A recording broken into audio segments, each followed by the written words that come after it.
गाडी काय एवढी रॉकेट सायन्स आणि एवढं काय मोठी गोष्ट नाही की 10-15 लाखाला बाईक येते किंवा काय येते अशी. म्हणजे आपलं ॲव्हरेजच्या हिशोबाने सांगतो आहे.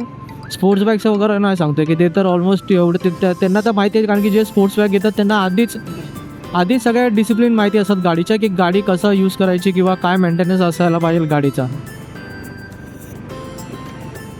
पण भावना एवढंच आहे ना की म्हणजे गाडी घ्याल ना कुठली कंपनीची, तर त्याला प्लीज मेंटेन ठेवा.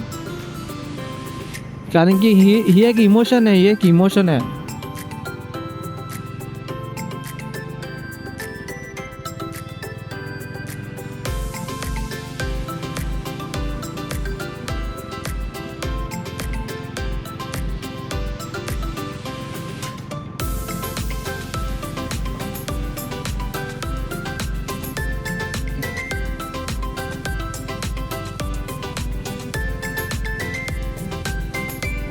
तर पेट्रोल पंप बघून मला आठवलंय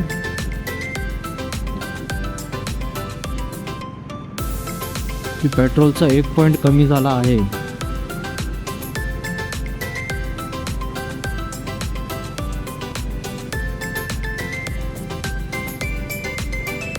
तुम्ही किती माणसाला कोकणापासून किती लांब ठेवायचा प्रयत्न करा, म्हणजे किती लोक तिथून कोकणावरून मुंबईमध्ये शिफ्ट झाले, पण त्यांना जेव्हा हा रस्ता जेव्हा भेटतो आणि जेव्हा हा रस्त्यावरती माणूस जेव्हा उतरतो गाडी चालवायला किंवा बसमध्ये असेल, तर त्याला म्हणजे तो इमोशन आहे ना, तो emotion direct heart to heart connect होतो.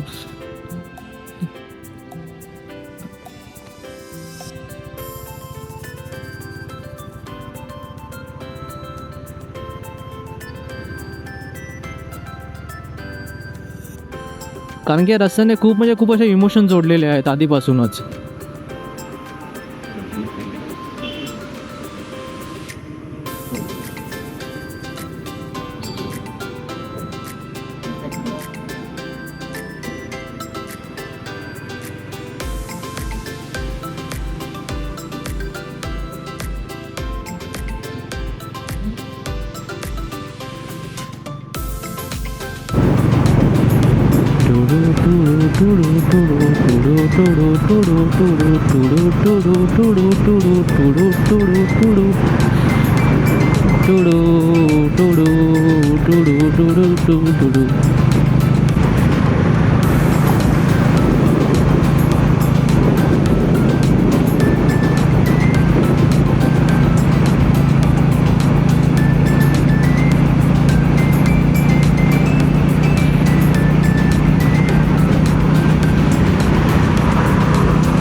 मित्रांनो, क्लायमेट खरंच खूप छानपणे आणि सांगू नाही शकत असं डेंजर आहे. म्हणजे बघा ना की एक टाईपला ऊन पण एवढं आणि एक साईडला म्हणजे सावळी पण तेवढीच आहे.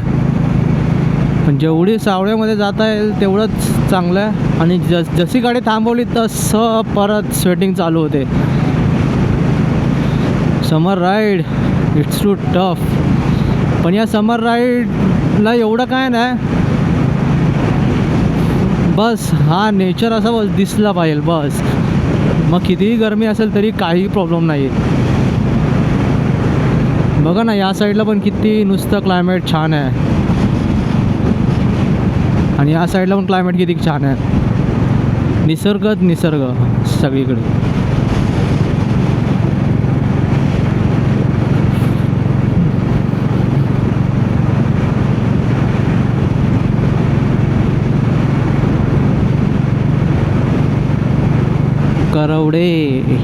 करवडे गाव.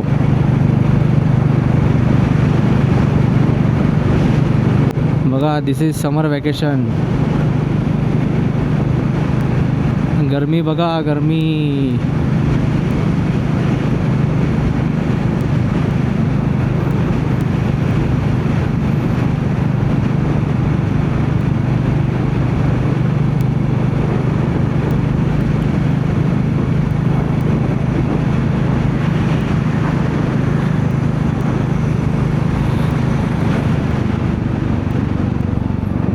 गाइस, ही जर व्हिडिओ तुम्हाला जर खरंच आवडली असेल तर प्लीज लाईक करून कमेंट तरी करा, ॲटलिस्ट करा, ॲटलिस्ट.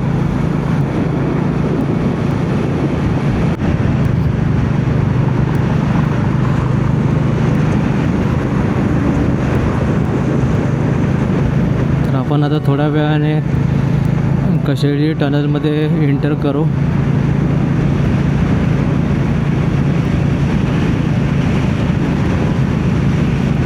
पण मित्रांनो, जी मजा घाटामध्ये होती ना, कशेडी घाटामध्ये, पण त्यामध्ये ॲक्सिडेंट खूप व्हायचे, पण घाटामध्ये जी मजा होती ना ती मजा टनलमध्ये नाही आहे.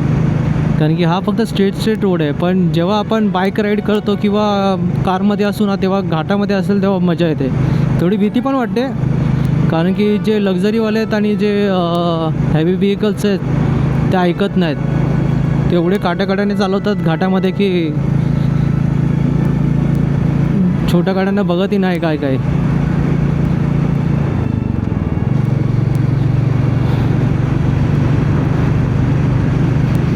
पण हा टनल बनवल्यापासून आपला अर्धा ते पाऊण तास वाचलेला आहे. नाही तर आधी तर हा घाटामध्येच कमसे कम 45 मिनिट्स ते 50 मिनिट्सपर्यंत माणूस घाटामध्येच असायचा फिरत फिरत बिचारा. जेव्हापासून टनल बनवलं तेव्हापासून थोडासा टाईमही वाचतोय.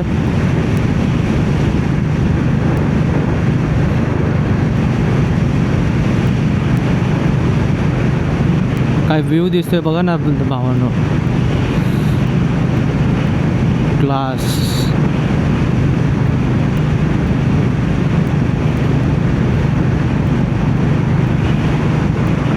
Tunnel go ahead. Yes we will. स्थानिक असतील वरचे तरच जातात ते लोक, नाहीतर मग कोण जातच नाही त्या वरच्या रस्त्यावरतून घाटावरून.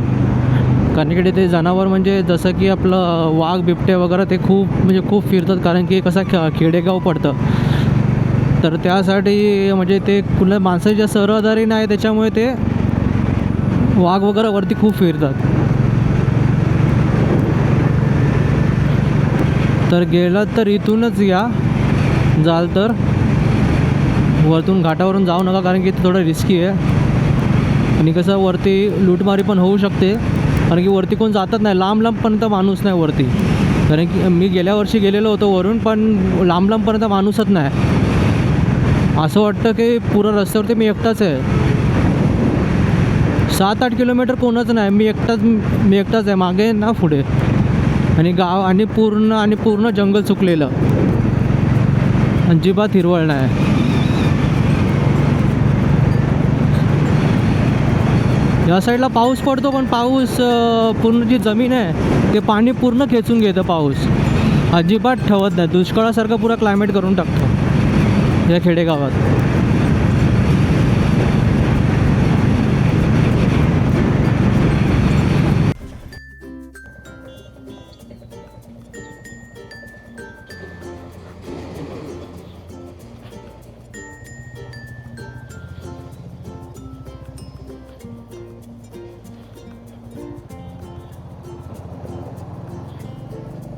तर मित्रांनो, तिथे काय एवढा प्रॉब्लेम नाही आहे चिपळूण साईडला, पण खेड साईडला थोडेसे 3-4 पेट्रोल पंप थोडेसे मला बंद भेटलेत.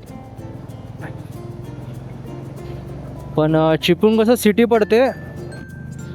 पडते त्याच्यामुळे थोडंसं पेट्रोलचा काय एवढा प्रॉब्लेम नाही आहे. इथे पेट्रोल अवेलेबल आहे, म्हणून जिथे भेटतं आहे तिकडे मी थोडंसं म्हणजे 3-3, 4-4 लिटर जसं संपतं आहे तसं मी पेट्रोल फिल करत चाललो आहे.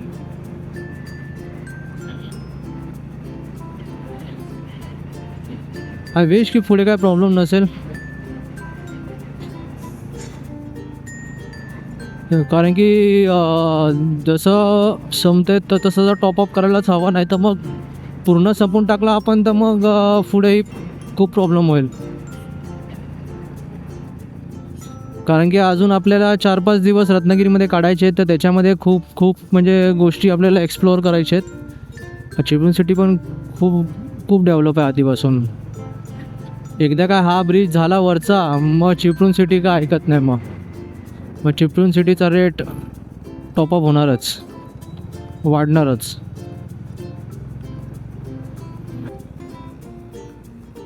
चिपळूण चिपळूण चिपळूण.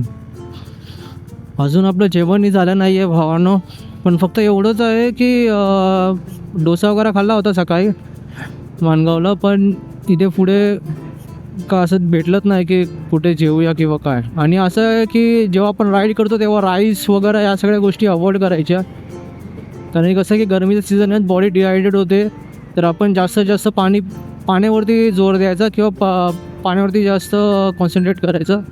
जर आपण जेवणावरती जास्त कॉन्सन्ट्रेट केलं किंवा राईस वगैरे खाल्लं आणि त्याच्यावरती पाणी जर पिवलं आपण, तर मग आपल्याला सुस्ती अशी येते की ड्राईव्ह करता करताच डोळा लागून जातो. म्हणून थोडंसं ट्रॅव्हलिंगमध्ये पण तोच आहे फंडा, आणि रायडिंगमध्ये पण तोच आहे फंडा की जास्तीत जास्त बॉडी हायड्रेट ठेवायची, आपल्याला डिहायड्रेट होऊन द्यायची नाही. कारण की ओव्हरएस वगैरे मी पण हायड्रेशन बॅगमध्ये ओव्हरएस आणि पाणी वगैरे टाकून ठेवलं आहे की जसं जसं मला लागतं तसं मी काढून पितो आहे मध्ये.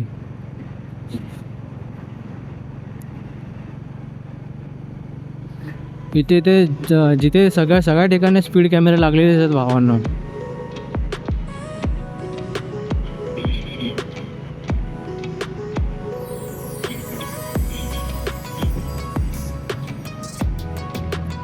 कारण की रस्ता असं आहे की या रस्त्यावरती कोणच म्हणजे 100च्या खाली राहणारच नाही, पण कशी सिटी पडते आणि टर्निंग पण असे एकदम डेंजर आहेत. अचानक टर्निंग येतात आणि एकदमच स्ट्रेट रोड आहे, असा आहे तो पूर्ण.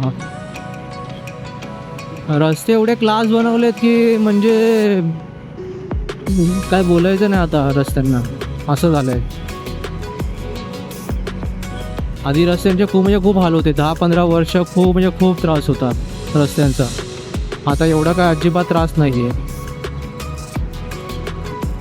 आता एवढंच की फक्त एक स्पीड लॉक ठेवायची आणि ती स्पीड 60-70 जायचं, कारण की लास्टला स्पीड आहे या रस्त्यावरती 65 आहे. त्याच्यावरती गेलात तुम्ही आणि जर चुकून स्पीड कॅमेऱ्याने पकडलं त्याच्यावरती फाईन लागू शकते, काहीतरी 500 की 1000 रुपये फाईन आहे. तर याच्यामध्ये 500 आणि 1000 घालवण्यापेक्षा आपण जर थोडंसं 5ची स्पीड कमी ठेवायची, 65-60 ठेवायची, काय नाही, आरामात जायचं. थोडासा वेळ लागेल बस, एवढंच आहे. पण आपल्या सेफ्टी पर्पजच्या हिशोबानेच ते लोक सेट करून ठेवतात टायमिंग, आपला स्पीड टाईम लिमिटला ठेवतात. आणि कसं या सगळ्या जे रोड असतात एकदम खाली, त्याच्यावरती डॉग्स वगैरे असतात, ते क्रॉस करतात. किंवा म्हणजे विलेज एरिया आहे तर लहान मुलं असतात, शाळेची मुलं असतात, किंवा गुरं वगैरे असतात, म्हणजे असे बैल गाय वगैरे असतात, तर ते पण क्रॉस करत असणार आहे याच्यावरून.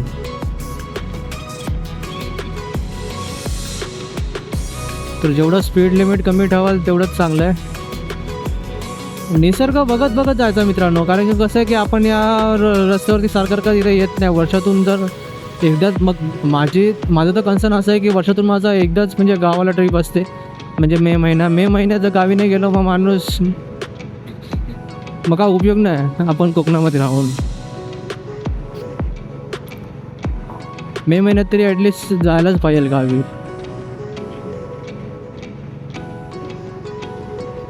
मग वर्षातून आपण एकदाच हा रस्ता बघतो, पण निसर्गाला पण इकडच्याच निसर्गाला आपण एवढ्या टाईमच्या नंतर बघतो.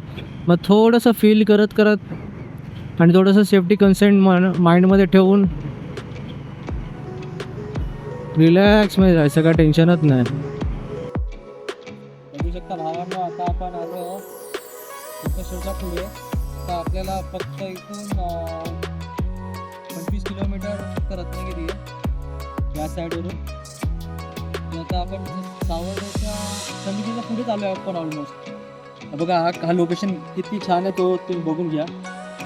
हा आपण दाखवणारच आहे ऑन कॅमेरा. जाताना एक आता पूर्ण कसं टर्न मारू आपण आणि हाच लोकेशन परत आपण दाखवू. इथे छान लोकेशन आहे, त्यासाठी मी गाडी इथे थांबवली खूप वेळ.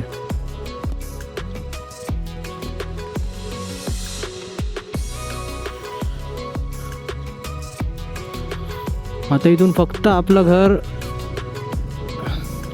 रत्नागिरीमध्ये फक्त आता 25 to 30 किलोमीटरचं लास्ट.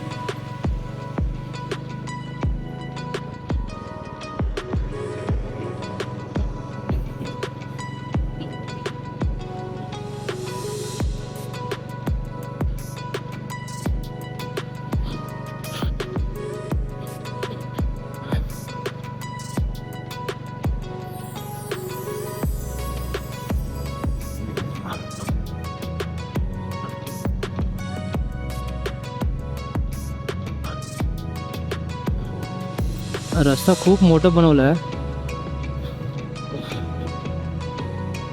म्हणजे आता ऑलमोस्ट मी पनवेलपासून जो निघालो ना JNPT रोडने, मला अजिबात कुठे ट्रॅफिक नाही भेटली आहे. कुठेच ट्रॅफिक नाही भेटले. मीच उलटा सगळं स्लो हळूहळू आलो आहे. मला कुठेच ट्रॅफिक नाही भेटले येताना. एवढा छान रस्ता झाला आता.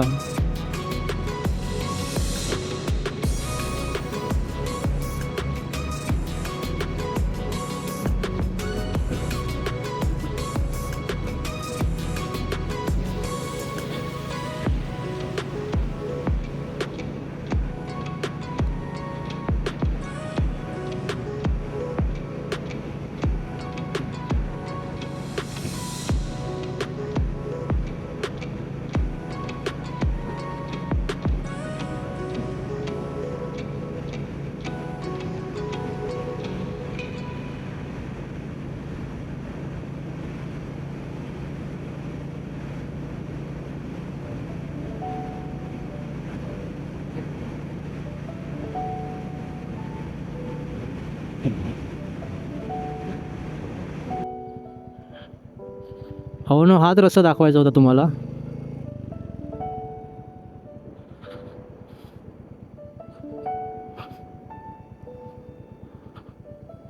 जो की हातखंबा लागत नाही या रस्त्याला. डायरेक्टली उसरलीचा बोर्ड होता काहीतरी.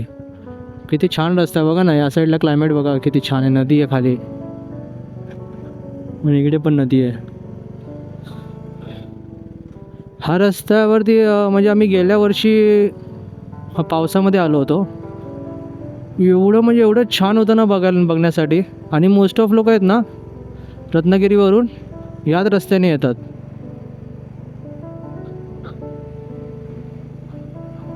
एवढा छान आहे हा रस्ता. आणि हा डायरेक्ट एअरपोर्टलाच जातो.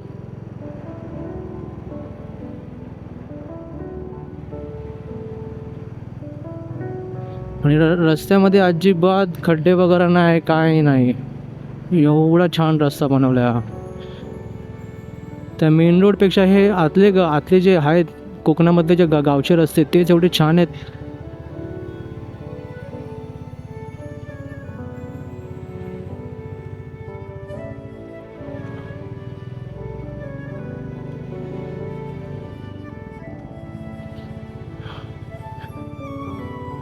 आपली GPS झाली आहे उलटी.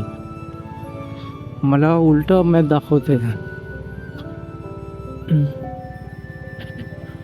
सकाळ सकाळ गांजा फुकल्या वाटतं हिने. सॉरी, संध्याकाळी. हा ना, मला जायचं आहे वरती. मला दाखवते खाली.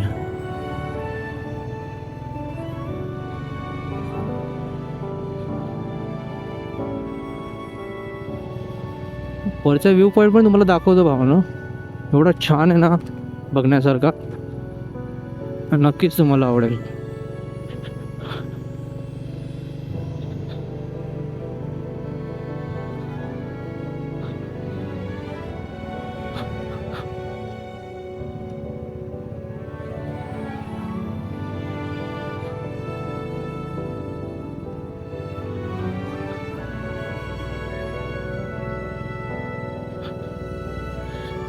इकडचे टर्न्स.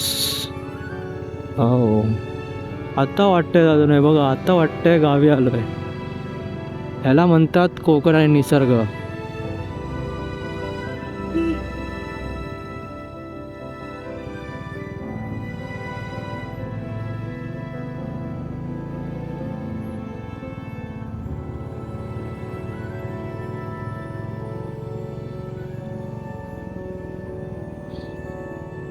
याने जो बांधलाय ना हॉटेल लकी माणूस आहे, कारण की त्याला असा व्ह्यू भेटला आहे ना, नशीब लागतं, नशीब ह्या व्ह्यूसाठी. त्यानं हॉटेल टाकलं आहे खाली. वाव, हॉटेल आहे की बाग बाग आहे वाटतं आंब्यांची, आणि बाहेर नाश्त्यासाठी ते स्टॉल पण लावतो ते. Wow, business fine. कारण की कोकण हे असं आहे ना मित्रांनो, की तो म्हणजे इकडचे लोक काही करून म्हणजे त्यांच्याकडे सोर्सच एवढे आहेत ना, की ते आत्महत्याच नाही करू शकत, अजिबात नाही करू शकत. कारण की ते आंब्यांचं आहे, काजूचं आहे, फणस फणस पण विक्री करू शकतात, करवंद पण लागतात, जांभूळ पण लागतात. जर ते नसेल तर मग भात पण पिकवतात, शेती पण चालते कोकणामध्ये मोस्ट ऑफ ठिकाणी. त्याच्यावरती पण लोकांचं घर चालतात. गुरं असतात, म्हैस असते, त्यांच्या दुधावरती चालतं. आणि प्लस समुद्र आहे, मग मासे विक्री होतात. कधीच तुम्ही असं ऐकलं नसेल की कोकणातल्या माणसाने कधीच सुसाईड केलं किंवा काय.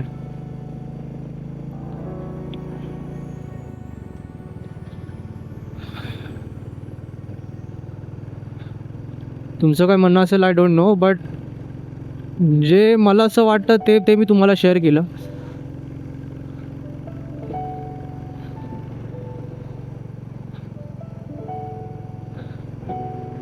कारण की मी आजपर्यंत या गोष्टी मी असं ऐकलं नाही आहे कुठे. हे मी 3-4 वर्षापासून मी जे विचार करत होतो, घेऊ आता घेऊ आता घेऊ, मग शेवटी मग आता असं बोललो की डायरेक्ट घेऊनच टाकलो. मग त्याच्यानंतर मला मला ॲक्च्युली माहिती नव्हतं की एवढं सगळं सेटअप असतं किंवा काय माईक असतं. मी यूट्यूबला वगैरे बघितलेलं, तर मला वाटलं नव्हतं की एवढं एक्सपेन्सिव्ह असेल गोष्टी काय. पण जेव्हा मी घ्यायला गेलो गोष्टी, तेव्हा मला जेव्हा मार्केटमध्ये आपण फिरतो तेव्हा आपल्याला कळतं की मार्केटमध्ये या गोष्टी किती व्हॅल्यू आहे आणि किती एक्सपेन्सिव्ह आहे. मला असं वाटलेलं की हां ठीक आहे, एवढंसंच आहे ना, ह्यामध्ये एवढं याच्यामध्ये म्हणजे थोडंसं 15-20K मध्ये 30K मध्ये होऊन जाईल. पण जेव्हा मार्केटमध्ये जेव्हा उतरलो मी, तेव्हा मला कळलं बाबा की या सगळ्या गोष्टीसाठी एवढे एवढे एवढे खर्च लागतात. ते मी तुम्हाला नेक्स्ट ब्लॉगमध्ये दाखवेलच की कितीपर्यंत किती खर्च होईल, काय होईल तो.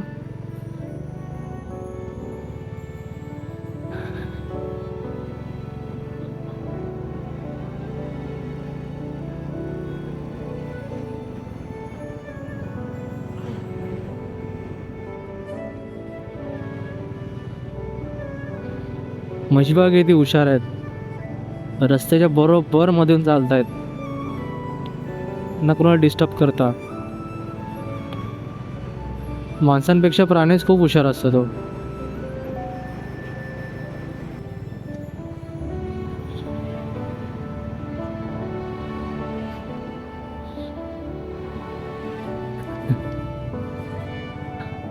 रत्नागिरी 20 किलोमीटर आहे फक्त भावानं.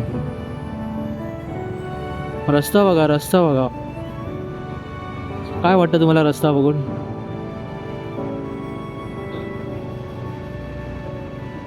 अजून माणूस निसर्गाच्या जवळ किती जाणार आहे सांगा.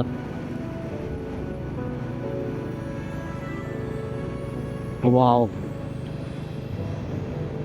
जे मी सकाळपासून जे 8-9 तास जे मी ड्राईव्ह करतोय ना मुंबईपासून, ते सगळं एका क्षणामध्ये सगळं म्हणजे पूर्ण रिलॅक्स होऊन गेलो, पूर्ण रिलॅक्स होऊन गेलो. ही अशी हवा थंड, त्याच्यामुळे तो लाल मातीचा वास एकदम म्हणजे पुरा माणूस पुरा रिलॅक्स होऊन जातो यार. खरंच काहीतरी जादू आहे मातीमध्ये. तुम्हाला पण असं झालं असेल तर नक्की सांगा मित्रांनो.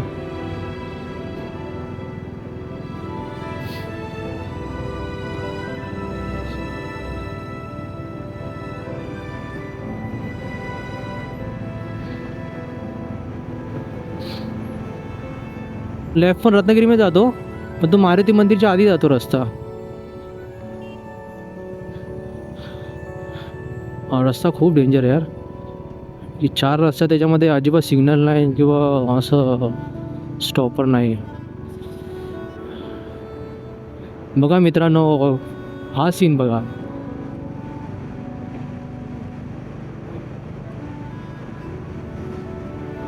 हे सगळं दाखवण्यासाठी मी चॅनल किंवा हे ब्लॉगिंग वगैरे स्टार्ट केली, गाव दाखवण्यासाठी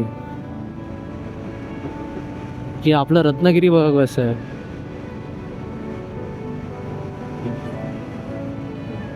तरी फ्युचरमध्ये नक्कीच जिथे इथे ट्रिपला जाऊ तिकडे तिकडे आपण दाखवू व्लॉग्स, नक्कीच तुम्हाला आवडेल.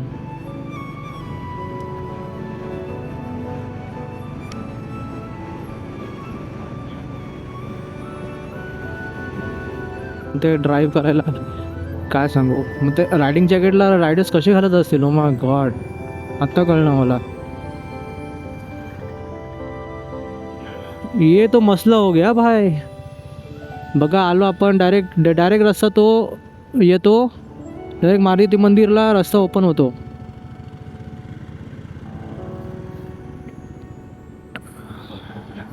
बाळासाहेब ठाकरेंचा हात. बाळासाहेब ठाकरे वाघ माणूस होते, वाघ माणूस.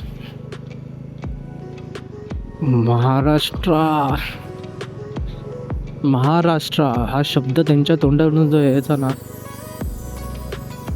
तो कुठलीही सत्ता असून दे, कुठलीही सत्ता, काँग्रेस असून दे, BJP असून दे. तेव्हा तर BJP एवढी नव्हतीच पॉप्युलर, तेव्हा काँग्रेसच होती.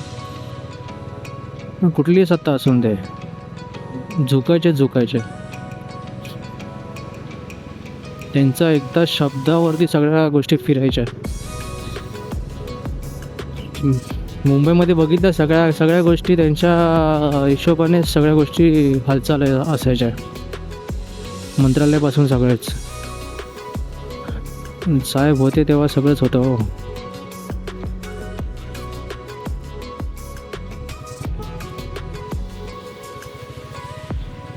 ते गेल्याच्या नंतर हे सगळे बाकीचे बोलतात ना, जे आलेत पाठवून, ते गेल्यानंतर बाकी सगळे पॉप्युलर झाले. ते होते तेव्हा कोणाची हिंमत नव्हती.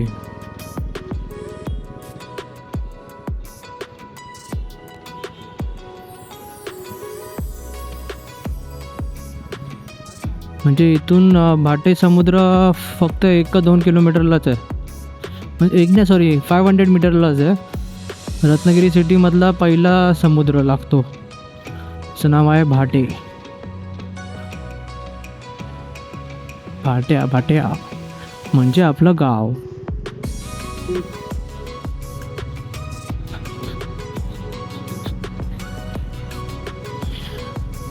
बीच बघा भावानं, बीच बघा.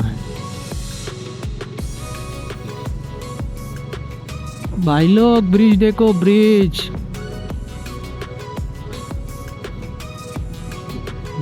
देखो, ब्रिज. बीच एंड ब्रिज दोनों देखो.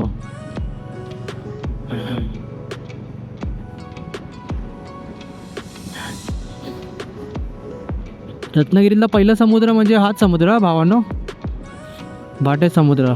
इकडे आपण उद्या आपण विजिट करू, तेव्हा नक्की त्याला एक्सप्लोर करूया.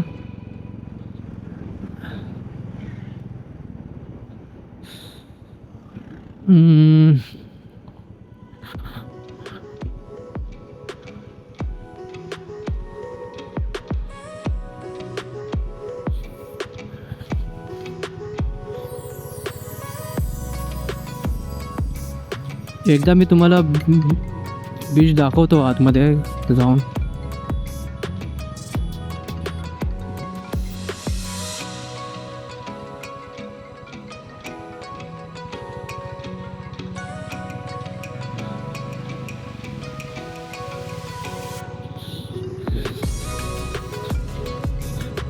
बघा भावानो, जन्नत बघा भावानो, जन्नत.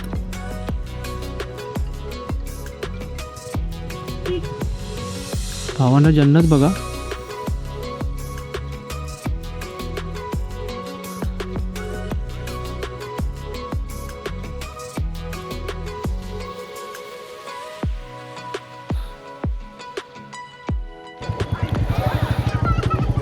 तर मित्रांनो, आपण आता आलो होतो भाटे बीचच्या इथे. आता आपण चाललो आहे आता.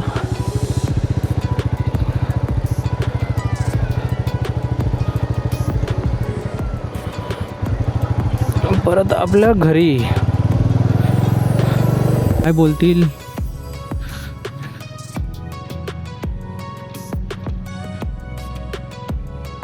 काय विश की काय बोलणार नाही पोरटे. हे बघा आता काय ना काहीतरी म्हणजे एन्जॉयमेंट हवा असेल किंवा काहीतरी मनासारख्या गोष्टी करत असतील तर थोडंफार घरातल्यांचा ओरडा किंवा घरातले जे बोलतील ते गपचूप ऐकायचं काम करायचं बस. पण ते आय थिंक सो ते खुश होतील मला बघून, कारण की 15 दिवसानंतर ते मला भेटणार आहेत. पण माझे जे दोन्ही पण जे ग्रँड मदर्स आहेत, आजी, ते काय बोलणार आता बघू काय रिॲक्शन असेल त्यांचा ह्या सेटअपमध्ये बघून.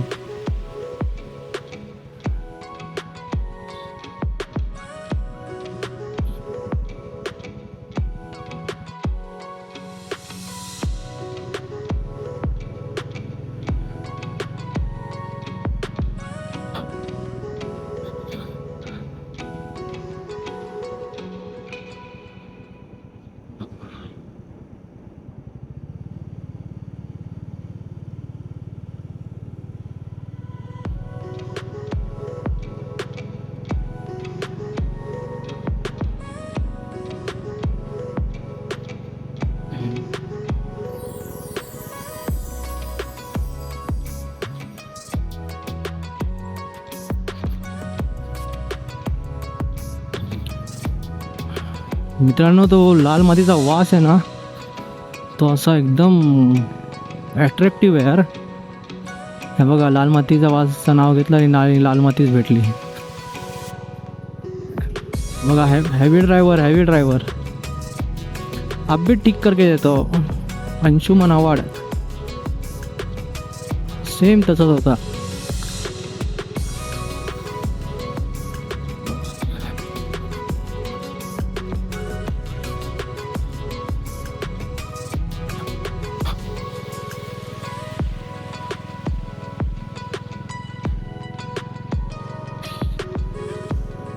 बघा मित्रांनो आपलं गाव. गावाची जी ओढ आहे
आलं मित्रांनो आपलं घर.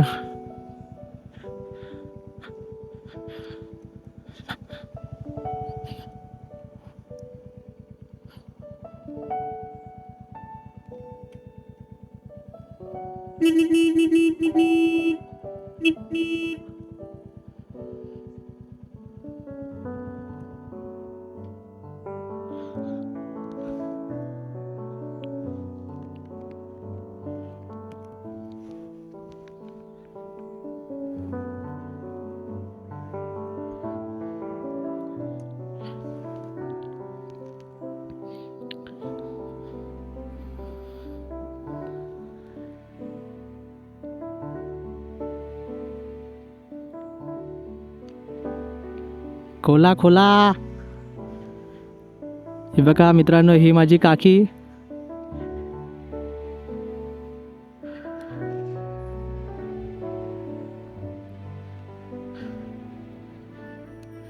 यावरती इथं हाय कर. ये वरती आहे.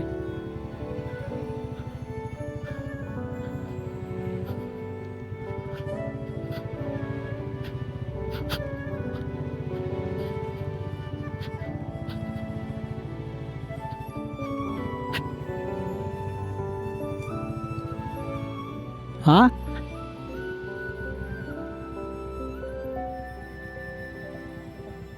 हे बघा बघ मित्रांनो, हे माझे वडील आहेत. हाय करा. हे बघा इथे.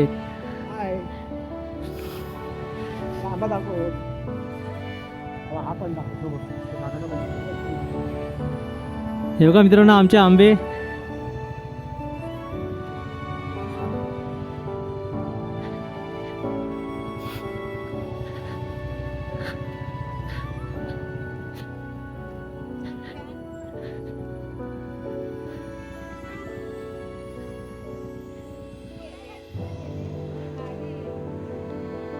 हाय कर इथे. हाय.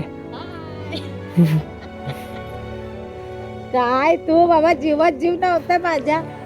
सारखी फोन कर, एक फोन पण नाही केला.